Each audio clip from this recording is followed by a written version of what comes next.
What's up, guys? So I am about to go inside. I'm about to go film my fish tanks.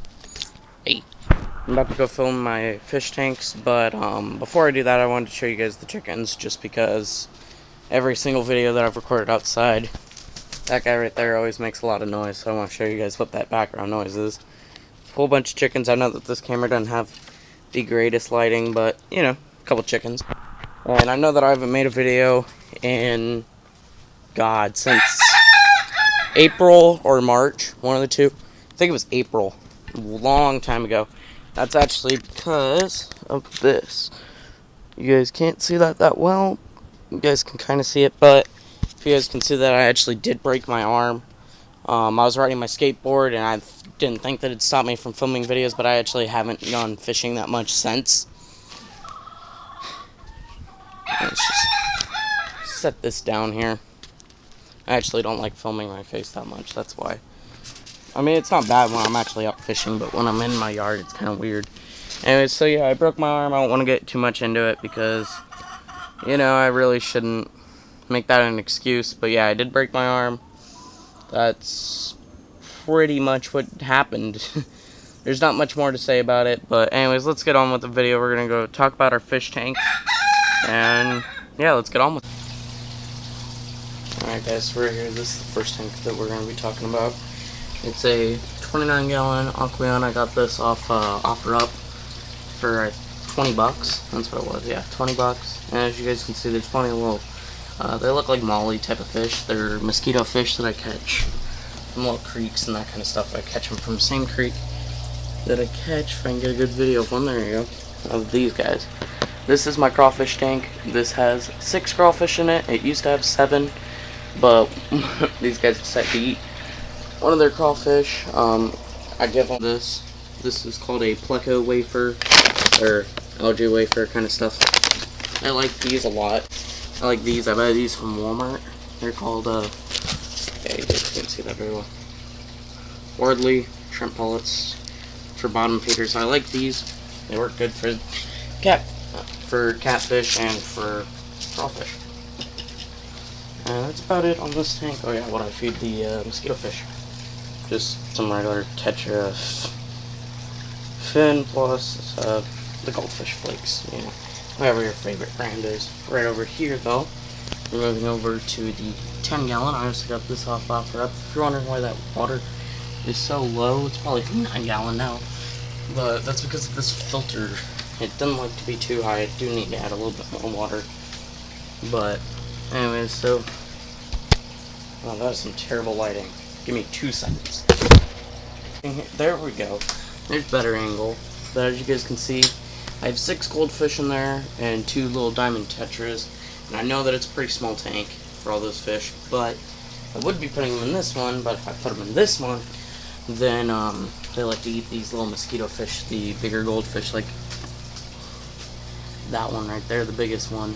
His name's Colossus, the big orange dude right there. They'll follow your fingers sometimes. They're like that. I feed them this stuff right here because they get pretty hungry. Pond Variety Blend. Here's the for koi and goldfish, and then the little diamond tetras. I like to throw in a few flakes because the diamond tetras can't eat. That's us food. Now let's move on to the biggest tank. So real quick before we get into the big tank, this is a 55, and I have a little bullhead catfish in there. I want to see if I can zoom in. This is the reason why I broke my arm. I was riding my longboard. Forgot to talk about this. Riding my longboard, hit that bull, flew forward, wasn't wearing elbow pads or a helmet or any of that, and fell right on my elbow. I would highly suggest that you guys at least wear elbow pads and a helmet. Knee pads are probably recommended, but I don't know about that one too much, because at least if you fracture your knee, you have a great chance of straightening it back out. Elbows, you don't have a good chance. And my elbow, I cannot strain it right now. I can get it a little bit better, but it's always going to be 10 to 15 degrees off perfect at best, so fishing has been a little bit of a struggle. Alright, so that looks much better. And you can actually see the tank. You can probably see his tail now. There it is. Oh, a little bullhead tail. I know that that's not the best lighting, but so I'm gonna try to flush him out real quick so that you guys can see this whole side here. He's gonna be a little bit mad at me I think he'll still eat. Oh, as you guys can see, I made these lids for the tank. It didn't come with these. Made this little slot right here for the airline tubing, and I never made one for this side, so that's just kind of tucked there. Right here I got a homemade sponge filter, which is filled. It's a Coke bottle filled with lava rock and a sponge on the bottom. This, like one of those drywall sponges from Home Depot. Just cut it up into a cube and drilled about halfway through it. Well, cut halfway through it, and then water gets sucked up through there, filters it, biologically filters it, the mechanical filters it up, and it creates suction through the hose. So, real quick, what I feed them, feed the catfish here. I like feeding them these small night crawlers. They like to do a lot, and then I rip them in half. They're actually pretty good stuff, being small ones. Let's flush out that catfish. Go. There we go. So now you guys can at least see him slightly better. Not very, I know, but there he is. He's probably 6 to 8 inches long. He's not giant. He is a brown bullhead. Alright guys, this is going to be a new segment that I'm going to try to include more often. This one is called Fact Time.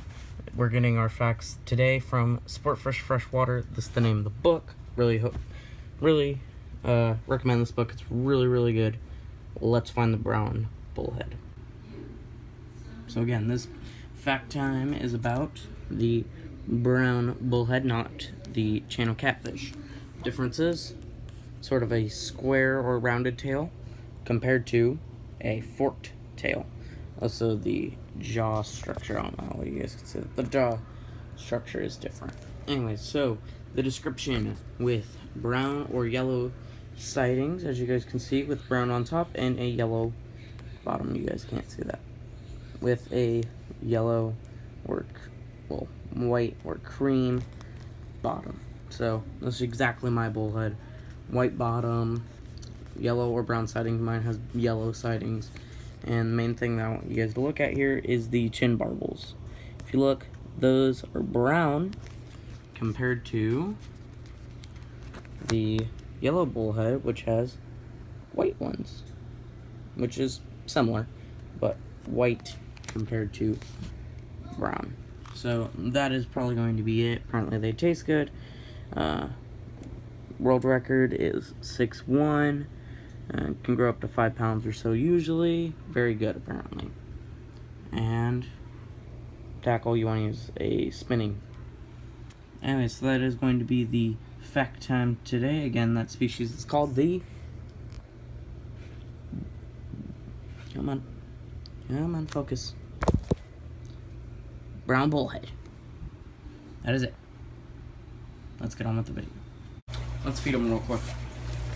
So, usually I like to go in with the tweezers for this. I know it's not zoomed in, I'm just that close. I usually like to go in with the tweezers for this, but for this sake, so we can get on the film, I think I'm just going to drop it in and then point the camera to it real quick. I don't actually have handles on this piece right here. Piece is cut out for the filter, but whatever. So there he is. We're just going to take this arm real quick and take it and slap the water so he knows what's being dropped down to him. Let's see if he'll find it. There's the worm. It's up next to him. Oh, he found it. Eaten. Destroyed. And that's about it from this guy. He'll eat, destroy it, and then he'll kind of gobble it down a little bit, and then he'll stop. And I feed this guy half a night crawler every other day. I used to feed him that every day, but then he started throwing up. Like, after a water change one time, he threw up. I don't know if it was stress or too much food.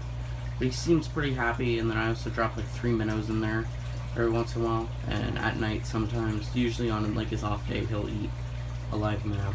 I don't know what he's doing right now. I mean, he's perfectly happy. I pulled him out of basically like a mud hole when I went to a water park, and we had this like little, it was like a little creek that we were picnicking at, and then I decided to throw some bread in there because I love fishing, and happened to see like 50 little bullheads come up, and I thought they were little baby channels, but then I caught them in a bullhead, caught them because I didn't have a rod because I went to a water park. I caught them with my bare hand. So just kind of grabbed down on them. Forgot that they have spines, so I got spined like 50 times. Probably can't see it anymore, but that's one of them. So that's extremely out of focus. That's nice. So these are the fish tanks. That's why I haven't made a video in a while, but this is a newer setup. I haven't had this setup for too long, maybe a couple, month and a half, maybe 2 months. Not too long. But yeah, that's him. That's pretty cool. Caught him on the like 20th of July. Pretty rad. Alright. So that's going to be the end of this video. There's the catfish. I would stick the regular camera. Yeah, I would stick this camera underneath the Fujifilm, but I find that it does a little bit darker of filming. That's why I switched over to the iPhone for this tank, because it does not get good lighting at all. Catch you guys out on the water. Until then, tight lines.